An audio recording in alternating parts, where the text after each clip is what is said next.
I've spent the past 15 years moving between factories, tech companies, and startups in China, from Foxconn to Tencent to Midea, and there's one lesson I wish more foreign founders knew. In China, first to fire beats first to invent. Let me tell you something crazy. Apple once had to pay $60 million because another company registered iPhone before they did. Even MUJI, one of Japan's most famous brands, lost their name in certain product categories. Why? Because they assume fame equals ownership.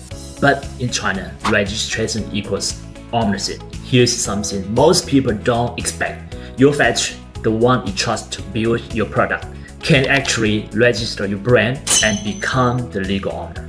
I've seen it happen. Your supply chain can also be your biggest IP risk.